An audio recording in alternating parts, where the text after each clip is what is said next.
Hello, it is 10 a.m. in New York, 5 p.m. in Johannesburg, and 10 p.m. in Bangkok. Welcome to In Transit with Sundae-Bean. I'm an intercultural strategist, transformation facilitator, and solution-oriented coach. And I am on a mission to help you adapt and succeed through any life transition. Now, today is a huge day because I am inviting you to celebrate with me 10 years of business. I started my company back in June 2013, and I had no idea what was ahead. In today's episode, I wanted to take a moment to do two things that are important to me. The first is to celebrate, and the second is to reflect on where I am in the process of my own ambitious transformation and that of my company, and share the learnings with you. So I'm so excited, and to celebrate today and to make this episode extra special, I have invited Naomi Hattaway. You might recognize her from episode 297, Legacy by Design. Naomi Hattaway has recently launched Leaving Well Consulting, a practice for individuals, organizations, and board of directors who are in periods of transition, right? Sound familiar? She helps organizations be purposeful about the way they transfer knowledge and make transition. She also creates stability for the stayers and helps support those that are leaving. This woman has been a friend and contact about transitions and transformation for years. So I'm so happy to be joined by her today. Now, let me tell you, I asked her to join me. I knew what my objectives were. I wanted to celebrate. I wanted to share some updates that I haven't really shared publicly. And what happened is right before we hopped on the call, I just had this huge wave of emotion come up, and it was just waiting to come out right when we started. And I think what that means is that there is a lot to process after 10 years, but also when you're making a shift, you're making a transition, there's a lot of emotions that are maybe not processed, things that you're letting go of and things that you are looking forward toward. So here's what I'm going to do.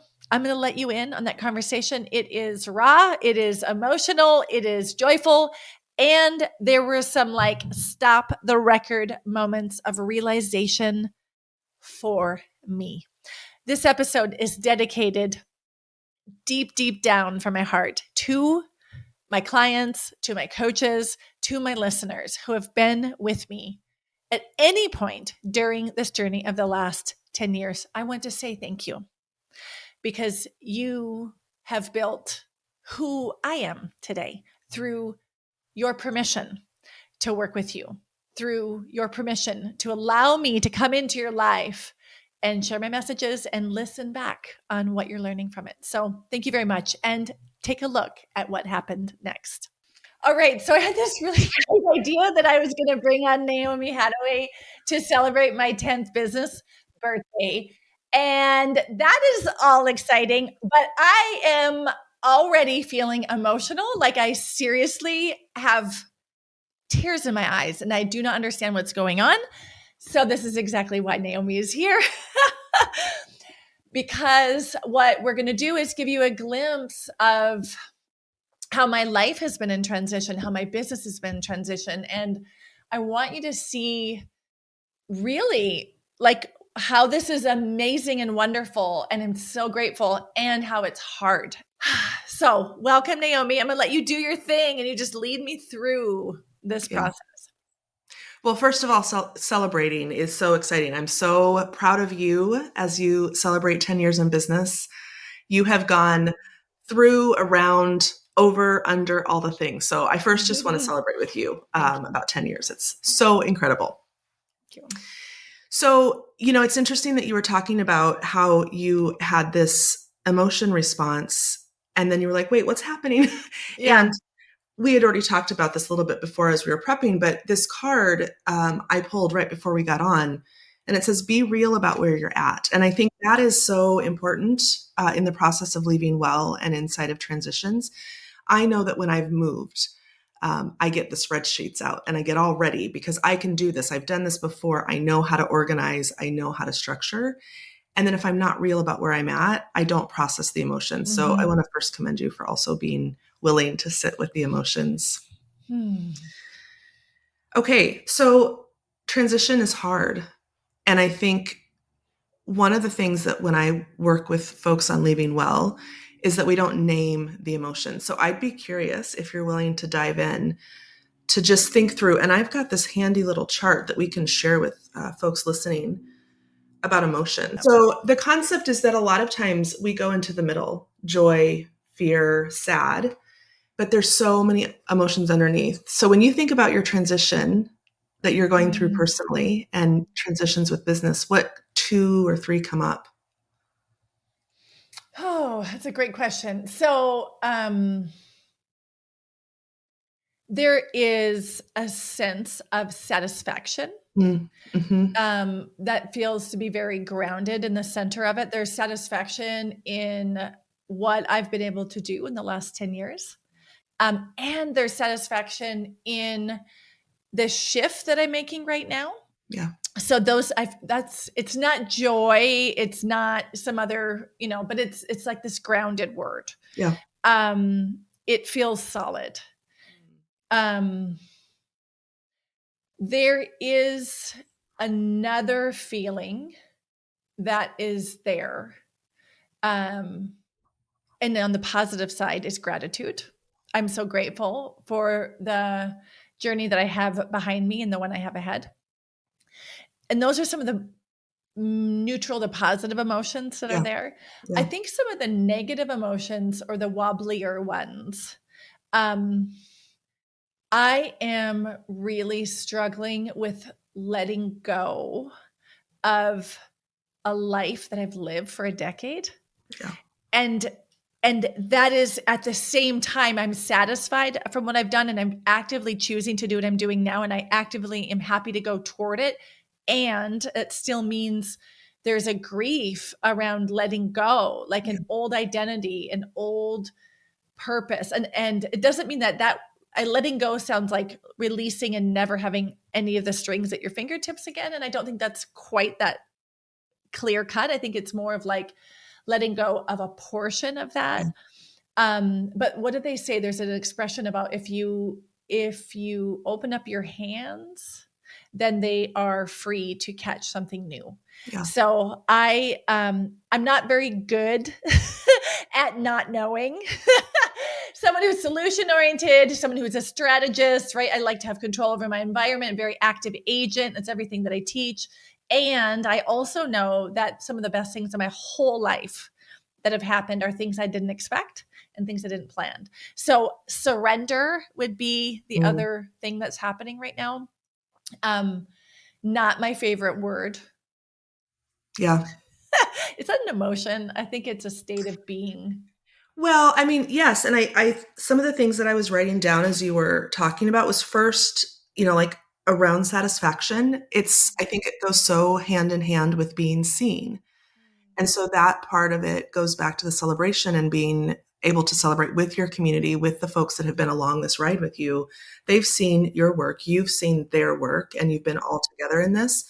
And I think there's some tenderness and some fragility that then comes then like, well, what if that goes away? Yes.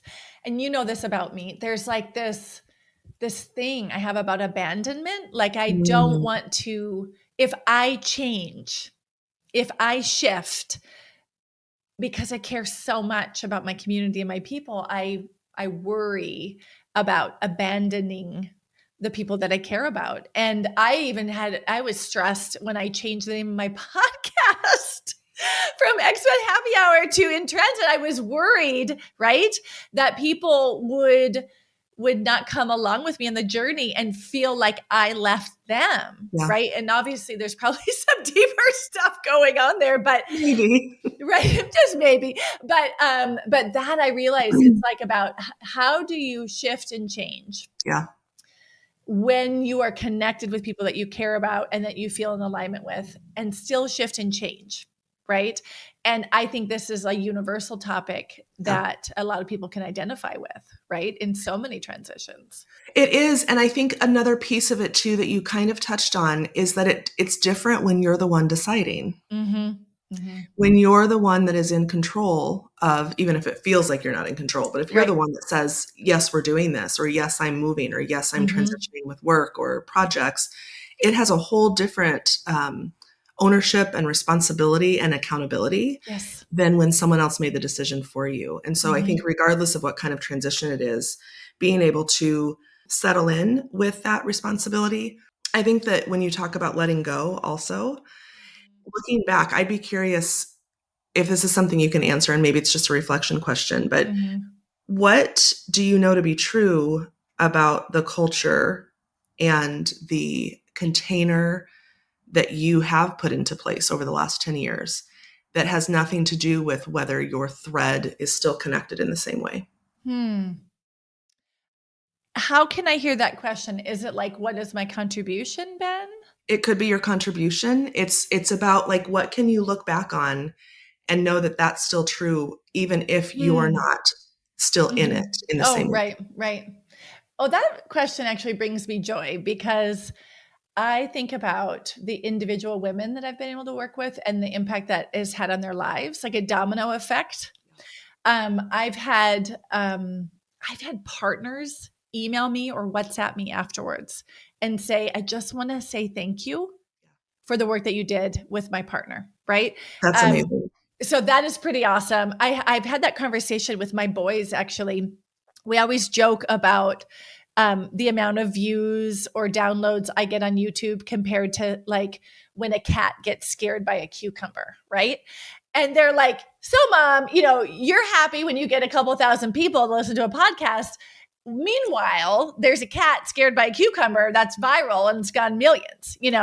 And I said to my boys, I'm like, no, I'm not making a viral impact in people's lives. But honestly, when I breathe my last breath, I know that there have been people that, because of our collaboration, because of them saying yes to themselves and then saying yes to us collaborating, that their life is significantly different. And that is something that is so meaningful for me.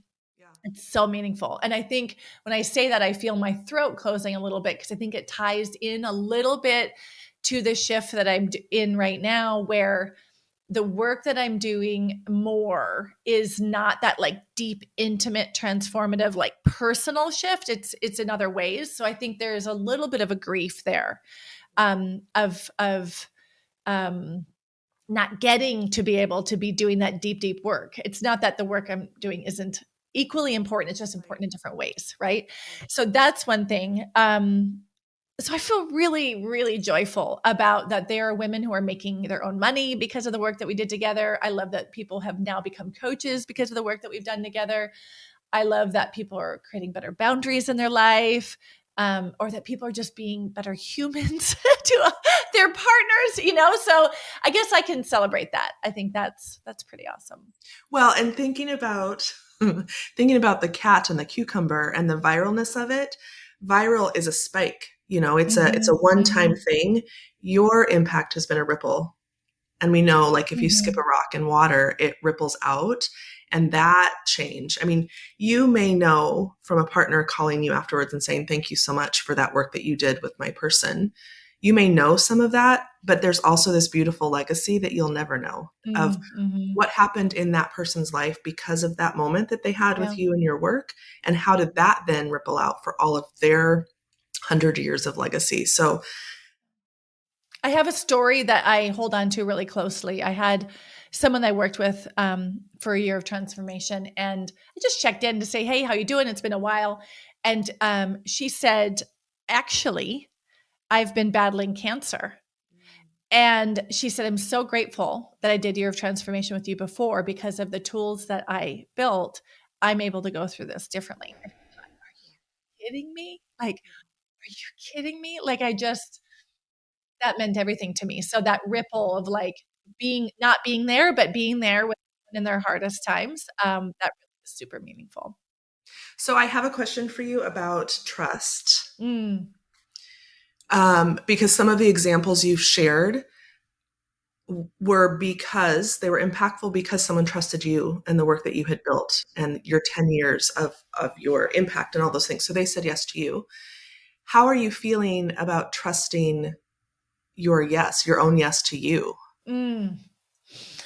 If I'm really transparent, my own personal development journey has been a shift from seeking outside validation to trust. Like, if I get the best grade in the class, I trust I know enough, right? If I win the award, I trust this is good, right? So I'm very conscious of the fact that I I was in a default pattern of doing that not consciously, right? And then along the way I became aware of that, so conscious. And now I am I am still very much in that sort of, I would even call it a battle of like trusting like this is good enough. And I actually think I started building that over the years with my business, because I would put something out in the world like a blog or a podcast, and you don't know how it lands, and maybe you don't even get like very many, downloads or likes or whatever. And so you have to just own in your body, like, was that good enough quality? Not whether people like it or not, like, was it good enough? And so I had to teach myself that I need to decide what is good enough for me, right? And not always seek that outside validation. And that's an ongoing journey for sure. Yeah. The what's good enough. And I also think there's a component for all of us around what's enough. Mm-hmm, And being able, the reason I asked you that question about trusting your own yes for yourself is that I feel like, especially when we build things that mean a lot for us, that then also have a ripple effect. I feel like knowing you and knowing the work that you've done, it was so beneficial for you and your close circle of work and impact. And then you realized, oh my gosh, this is actually exponentially huge for so many other people. It can shift the way that we look at it to then what's the next yes. And so you being in this transition personally with your family and decisions about who's earning which money, who's taking a rest, who's going to lean into different work patterns and habits and realities. That, in addition to your business and saying yes to what's next. And especially when you talk about being a planner and structured and all of those things. So let me just share a little bit of behind the scenes on the yes to what's next, because not everybody knows about this. Some of it is also quite new. And about being able to plan. So really interesting is on my 9th business anniversary, I was in South Africa. Like, my life looked completely different. I was in South Africa. I was having a glass of wine, and I was talking to my husband about how proud I was of what I was able to build in the 9 years of my company. I did the thing I never knew I could, and then I was able to do it, right? In terms of like community, one-to-one groups, revenue, that sort of thing. And I talked about what I was so grateful for and things that I was forced to learn that I never would have learned, right? About like podcasting and like social media and all those things. But then I also reflected on what I was missing. And I think it was also driven by COVID. I had been working virtually for 9 years. Of course, I had, client things in person from time to time, but on some levels, very isolated in West Africa, in South Africa. And I literally worked in my garage, right? So how much more isolated can you get? It was actually a really fancy thing, but it sounds better when I complain about it like that. And I talked about how I missed being in a team. I missed actually not having control over everything. I missed not having to set the topic tone all the time. I wanted someone else to like throw content at me I wasn't ready for, or help me understand topics that I hadn't thought about exploring myself. And so I was talking about the things I missed. And my husband pulls his phone out of his pocket and he goes, "Hey, I saw this today and I thought of you." And I read the description, and it was for a global role in a company in Switzerland. And I read it and I just laughed out loud, because it was exactly the thing that I said I missed and what I was wanting to build actually for my clients as I move forward. And it was the weirdest thing because a year before that, my 8th anniversary, I was like, I will never, ever work again in an organization. I was like, nope, never going to do that. And so anything, one thing led to the next. And the way I saw it was, the way I looked at it from an entrepreneurial perspective is I got a client contract, and it doesn't matter whether it goes with my business tax or my personal tax, right? I said yes to a project, let's say, to a role where I was able to do exactly, actually, it turned out to be more than what I wanted. And it was that environment that I wanted to be in. And I felt so grateful. So I said yes to that. But what I didn't know was coming was I didn't know that there would be more offered to me, where I would be doing more with organizational transformation, where I would be asked to step up as a leader, where I would take on interim roles, having to live the leadership principles that I've been working with people on for years, right? And what I didn't know is that my partner at the same time would be in a process of reflection and transformation, and which would also shift how we show up and what we do. So these are things I didn't see coming. And I just feel so grateful because before my heart even had a chance to ask for it, it got delivered. Yeah. So that is so beautiful. And it also shows the really beautiful, almost the flip, Sundae, of all of the people you've worked for their transformation. That same community was working on your transformation without you even knowing it. That is so interesting, right? Like they were getting me ready for what was next. Wow, I've never thought of it like that before. Yeah. And that is also says why I'm just so grateful, and why gratitude is there, and why you can see there's that connection to my community. Because this is the thing I've tried to explain to my husband. I've said, what I do is not a job. It's not like I clock in at 8 and leave at 5. Yes. It's an expression of who I am. It's me showing up and doing my life's work. And you can challenge that and say that it's, your work is too much part of your identity. And it's, there are legitimate challenges to that, and I also think if I get the choice to show up in the world in a way that is an expression of who I am, and it does offer the best I've got, or actually it makes me work through the things that aren't the best that I've got, right? Then how amazing is that? Yeah. It's really amazing. The other thing I want to kind of uphold for you as well, and folks that have been in your orbit for a while already know this, people that might be happening across this that don't know this about you, you've done such a beautiful job. So I just want to honor this. You've done such a beautiful job of putting what you've had to offer and on offer in bite-sized ways, in ways that will live on forever, so that that impact of this last 10 years of your legacy is still there. It's not going away. And so I think part of that like closed fistness you've already worked through, it just has to process all the way through your body of saying, okay, I've opened my hand. I've said yes to these things. I'm trusting what's next for me is best for me. And this other piece still sits next to me where folks can still have access to that transformational work that you've put together and delivered. And that's a big thing. I don't know if you and I have talked about this before. I have a worthy work notebook, and I actually keep it right here.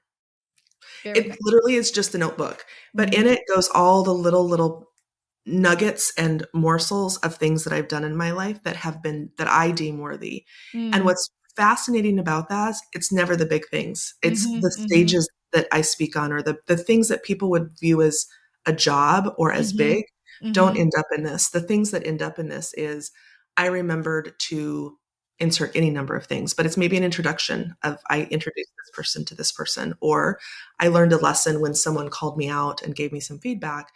So I just think about that for you a lot around I mean, 10 years would be hard to fit into a worthy Yeah. work notebook, Right. but that may help as Mm-hmm. you continue riding the wave of this current transition and celebrating 10 years of noting and holding Mm-hmm. on to for maybe 5 seconds longer as they flit through your mind, the really Yeah. beautiful, worthy work that you've done. It makes me think about what you were just talking about creating something and this idea of legacy. I spent this summer when I moved back to Switzerland. Imagine we just gave up 9 years living on the continent of Africa, had transitioned my kids into a new language environment school. My partner was still abroad, and it was summer, gorgeous out, right? And I locked myself up in this apartment, which of course has no air conditioning, and sweat and sweat and sweat. And I recorded behind lights, recorded an upgraded version of my Adapt and Succeed program because I wanted something, because it was time. It had been like 5 years and the branding had changed and some of the things had changed. But I wanted to create something that could be independent of me. Yeah. And I wanted to give my global coaches the best possible quality product to move on, right? So for me, it was probably even a bad business decision, like, or health or family decision. But I knew in terms of alignment with my integrity, I was like, I need to create this and put these tools in a way that people can digest them. And I've got then at least another 5 years on this, right? And that's how I sweated my way through July, half of July and August. And we were renovating, we were moving into a house. I was starting this new role. It was crazy, but I knew it was the right thing to do. Yeah. So that is one thing I think in terms of like, it speaks a lot. And then this is maybe a good time to talk about the way I see things shifting in the next, I'm not going to say 10 years. It would be tidy to say 10 years, but let's say in the next few years, right? What I want to do with my company is I want to step back physically and put myself forward in, let's say, these tidier products, and then let my coaches do the work that they're made to do. And I'm going to say why. My work has been a labor of love and deeply connected to my life experience for the last 10 years. Understanding being in a binational marriage, having a binational family, trying to find acceptance in Switzerland, leaving everything I built to go to West Africa, going through dramatic changes through political stuff, doing it again in South Africa, right? All of that was driven from my very personal experience. And I poured that into what I was doing. And then at one point I realized that is what I had in me for that. I've now brought into the world, right? And there's something else brewing. And it's a little bit where Wisdom Fusion was coming in. Like there's something new that's coming and it's building. But I need to also disengage a little to be able to build this next thing. And my coaches are perfect to step into that space because they're on fire for this. They're in that deep creating space like I was 3, 4, 5, 6, 7, 8, 9 years ago, right? They're pouring their lives into third culture kids and to, bilingual relationships, et cetera, and all kinds of transitions around midlife and menopause and divorce. And they've got that fire in their belly for it. And they are actually the better ones to be there. And so I feel like the role that I came to serve has been filled, and now it's someone else's job to fill that. And they're better because they're meeting people where they're at. Yeah. I'm doing other things, and I'm giving what I've got now for other projects, and that's building, right? So I think that is a little bit of that acceptance of that sort of cycle has come to completion, and accepting that, and then honoring that. And So you asked about finding different language for all of that. And so I want to just read what I wrote down, and you don't have to react now, but the leader beside came up a lot when you were talking, because I don't think that it's as much that you're going to the background as much as you're just stepping next, and not even stepping beside. But I think leader beside is a really powerful thought. I also think that you've done such an incredible job and you're excited about elevating the impact of others. And that I think that's also beautiful because personally, it doesn't minimize your work by elevating the work of your coaching constellation. I also think that you're a catalyzer. And so that came to mind also, that you've catalyzed this work. And even metabolic comes in a little bit around, like, you have to have a foundation for then the rest of the, explosions that happen. You have to have the right things together, and you've done that. You've alchemized that in the last 10 years. And now it's time to have the exponential impact that's going to happen because you've brought in those other leaders. The other thing that came to mind for you, Sundae, is that, and I'm getting goosebumps because this is myself as well, and I see it so strongly in you. You're a fire starter. And we're not meant to do all of the things. We're not meant to fire start and tend the coals. And so what you're doing is handing over the tools to your team, the constellation of coaches, to tend the coals. And neither is more important of a job. I think that's the other thing that may have some of the angst for you, is that your job has been so important in the last 10 years of building this. And it's equally as important that they keep it going and that they bring all of what they have that you don't have to it. So there's something in the alchemy and the metabolizing and all of that that might be some interesting words to think about as you process and talk about this shift. I love that. That feels, there's so much permission there, right? And what I realized, I wrote down while you were talking, I wrote down the word consistency. So tending the coals is consistency. And I think that's where I came in conflict, because it's one of my principles I teach about with consistency. You show up, show up, right? So if consistency is a high value and it delivers results, then there is a tension of like knowing when to stop tending the coals and let someone else take over the coals so you can start another fire, right? And now I'm going to go back to the word that I said out loud, which I've never said before, and that was cycle. I think I finally, and I'm talking about like right now in this conversation, I was seeing it like start, stop, shift, and now I'm seeing it more like an ongoing cycle, right? I built the foundation and I helped develop people's capacity. And then it's like, now it's time to sort of unleash this into another realm. What was really interesting about what you just did is your hands, and I don't know if I'll be able to audibly share this, but your hands went in a almost like a spring motion of a cycle instead of a circle cycle, which I think a lot of us would think of a cycle as coming back to then maybe have a cycle start again. And your hands, your body was like, it's a perpetual cycle that goes out from you. And so that's powerful. And that's something that I teach. It's like about how, we talk about the stress, growth, adaptation dynamic, that when you feel stress, that's a good sign because you're growing, right? And then you adapt, and then you grow again. And so I think that's also that's something you and I have talked about.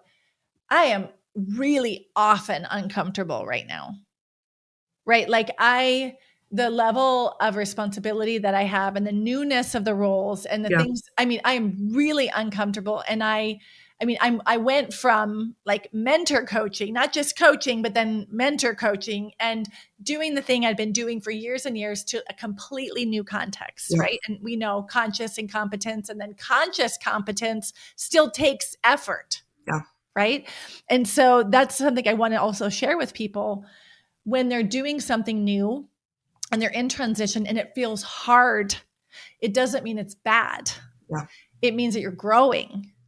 Right. And you're learning. And my thing right now, my mantra right now is like, all of this is going to feel different in 1 year. This is going to feel so different in 1 year. Well, and the thing that comes up for me too, especially when you think about your past work with expats and folks on the move and, both of our experiences, it's almost like we have to pull back in the things that we know to be true as simple as, how have we helped our children adapt in a new school? Like, what do we tell them to do if they get lost? What do we tell them to do if they feel uncomfortable or alone? It's the same exact things. And what works for today is not probably what's going to work tomorrow. So being able to have that flow and that flex of what do I need for right now? And then also it comes back to be real where you're at. Yep. I'm trying to find on my phone really quickly this quote that I think is so powerful and so beautiful. Let everything happen to you. Beauty and terror. Just keep going. No feeling is final. And it's by Rainer Maria Rilke. And I think that no feeling is final is so powerful, especially when we're able to slow down long enough to like sit with ourselves and be like, what am I feeling? Because I think so often for me, I've programmed myself to what I feel comfortable feeling. And so then I just say, well, I'm just feeling uncomfortable right now. It's not actually for me uncomfortable. Maybe it's that I'm feeling self-conscious, or maybe that I'm feeling disgusted about not having made a decision fast enough or the right decision. And so I think remembering that no feeling is final, remembering that we still decide, we still get to decide, how are we showing up in this moment? How are we showing up for others? How are we showing up to celebrate? How are we showing up to memorialize what's been in the past? The other thing the last thing I want to say, Sundae, is you said this, and it's so, so powerful. You said you've been creating something that exists independently of yourself. If I've never heard a better definition of legacy, it's not that it's just that someone will remember that of you. It's literally going to perpetuate and continue to exist outside of you. And that's, talk about legacy by design inside of transition. Yeah, that's true. That's true. It's pretty awesome. And I also, I'm also so grateful for, I'm having this image of, like a steel ball and then magnets come to it. Yeah.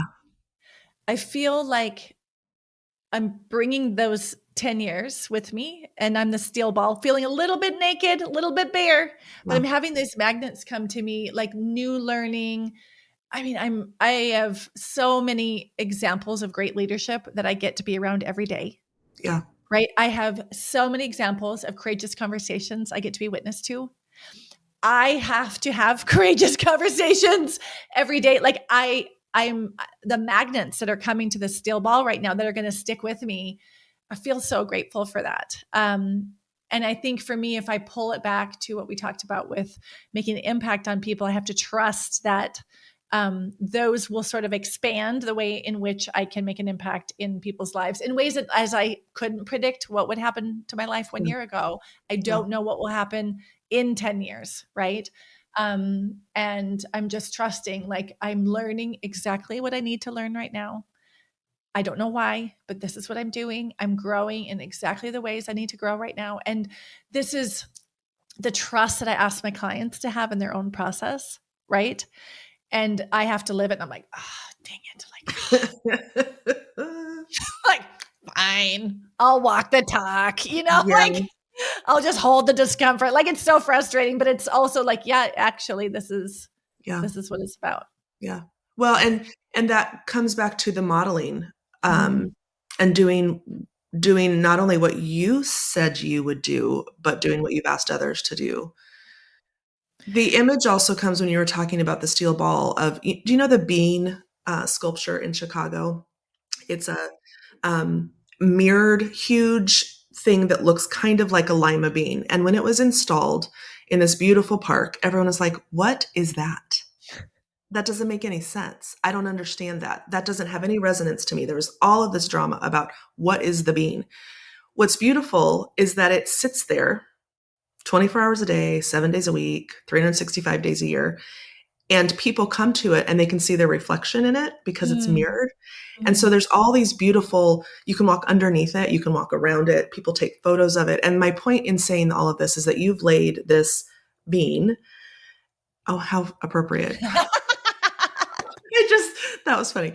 You've laid this bean as a foundation to say, come experience what you need from the past 10 years of my work. Come, it will look different for everybody. Yeah. It might not resonate right away, but it's still going to be there when you need to come back to it. Yeah. And it allows people to have a different experience with it. And I think that's what I just am so impressed by you and the work that you've done, because it has been, it's so diverse in what it can do for people. I'm just celebrating with you. You are incredible, and such a big decision to be able to say yes to yourself and to your family and to your own transformation over the next however many years. Who knows? Who knows? Yeah.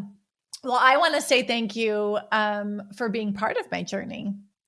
I don't know when we actually met. If it was we met in 2018, I know, but we met before, maybe 2016, 17. Probably, yeah. So you've been there through a lot of those transitions. And you've also been an important touch point for me, because who do transition specialists go to when they need support in transition, right?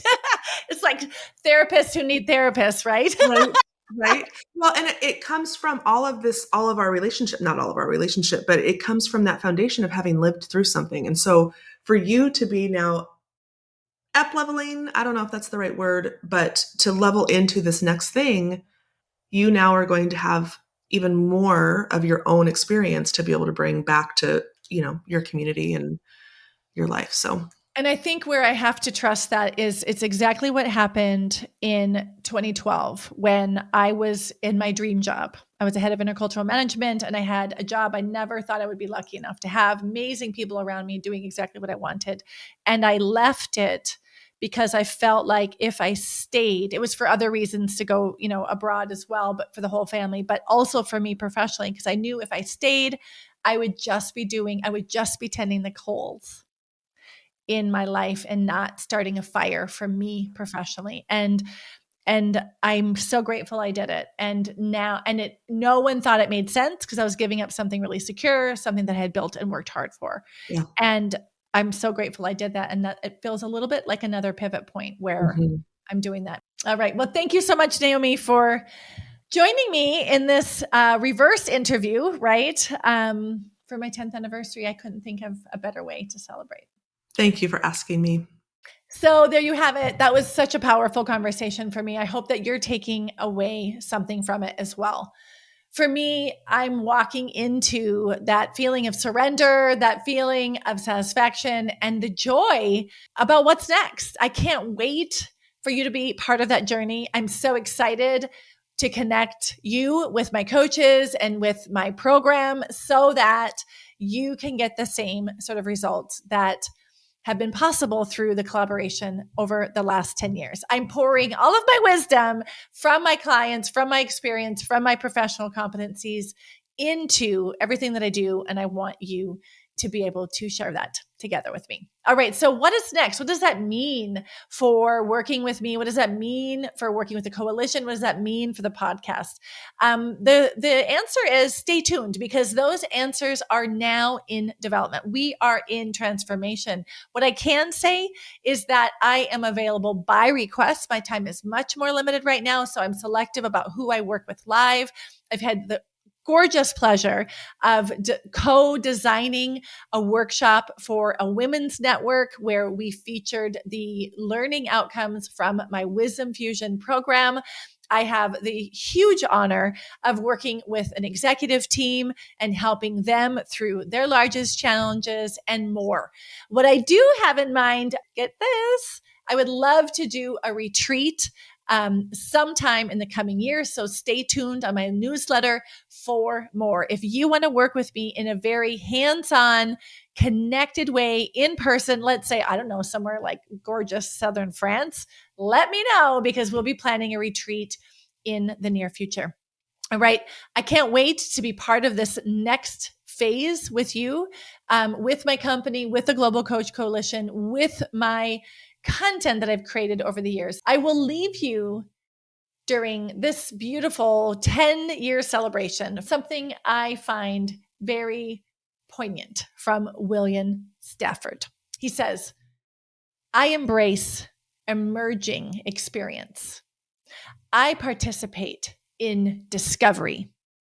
I am a butterfly. I am not a butterfly collector.